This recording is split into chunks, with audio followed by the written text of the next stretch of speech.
अस्सलाम वालेकुम friends, welcome back to Top Smarties drama serial Man Marzi. मन मर्जी ड्रामे के आने वाली एपिसोड्स तो बहुत ही ज़्यादा इंटरेस्टिंग होने वाली है। सारी की सारी सच्चाई खुल के सबके सामने आ गई। सारे माजी की पन्नों से गर्द हटी और सारा कुछ साफ शफाफ दिखाई देने लगा। तो फ्रेंड्स, पार्टी पे जैसे ही हमज़ा और ज़ारा आए तो यहाँ पर मंशा ने भी अपना रूप दिखाना शुरू कर दिया और ज़ारा की अच्छी खासी इंसल्ट कर दी कि आखिर तुम हो कौन, तुम्हारा तो ये भी नहीं पता कि किसका खून हो किसका नहीं। अब हादी बहुत देर से बर्दाश्त कर रहा था तो बोल ही पड़ा कि अगर तुम्हें पता चल गया ना कि ये किसका खून है तो तुम्हारी हैसियत तुम्हारे सामने ही बहुत छोटी हो जाएगी। अब हादी ने बहुत कंट्रोल किया खुद को, मगर मंशा की बातों के बाद खुद को कंट्रोल नहीं कर पाया और कह दिया कि तुम जानती हो ये कौन है? ये सफ़ीना पुप्पो की बेटी है। ये सफ़ीना पुप्पो की बेटी ज़ारा अमीन है और ये इस फैमिली की बेटी है, ये इस घर की बेटी है। अब तुम बताओ, अब तुम क्या कहोगी? अब तुम इसके खून पर कोई सवाल उठा सकती हो या इसकी नस्ल ज़ात पर कोई सवाल उठा सकती हो? अब यहाँ पर तो सब दंग ही रह गए और हादी को देखते ही रहे कि आखिर हादी ये क्या कह रहा है। तो हादी ने भी कह दिया कि हाँ, ज़ारा इस घर की बेटी है और हैदर साहब ने बहुत ही नाजों से इनको अपनी बेटी बनाकर पाला।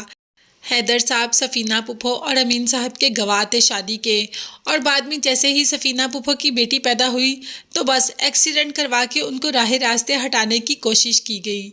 अब ये सच्चाई जैसे ही सबके सामने आई तो सबके पाँव के नीचे से तो ज़मीन ही निकल गई।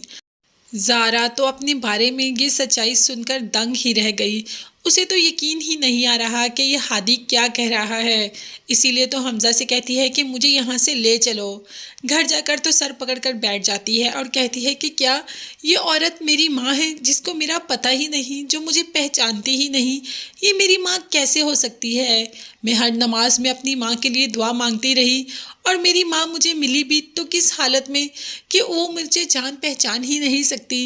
अब यहाँ पर हमज़ा ने भी कह दिया कि मैं ये सच्चाई जानता था मगर तुमसे छुपाई, एक ना एक दिन तो तुम्हारे सामने आनी ही थी ना, तो आज तुम्हारे सामने भी ये सच्चाई आ गई। दूसरी तरफ मंशा ने भी अच्छा खासा सीन क्रिएट कर दिया। शुजा तो रोज़ रोज़ की मंशा की इन हरकतों से तंग ही आ गया, इसीलिए तो उसे धकेल कर कमरे में बंद कर दिया और उसे कहा कि अब तुम यहीं रहोगी, अब तो मैं तुम्हें यहाँ से बाहर निकालूंगा ही नहीं, तुम्हारी यही औकात है और यही तुम्हारी जगह। मंशा चीखती चिल्लाती रहती है मगर कोई भी उसकी आवाज़ नहीं सुनता।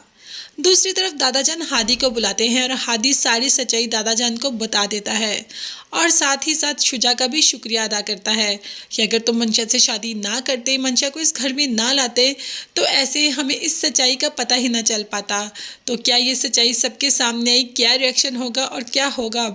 क्या दादाजान अपने सारे असूल भूल जाएंगे और ज़ारा को अपने घर की बेटी तस्लीम कर लेंगे? ये देखने और जानने के लिए चैनल को लाजमी सब्सक्राइब कीजिएगा। नेक्स्ट वीडियोस तक के लिए अल्लाह हाफिज़, bye bye and take care.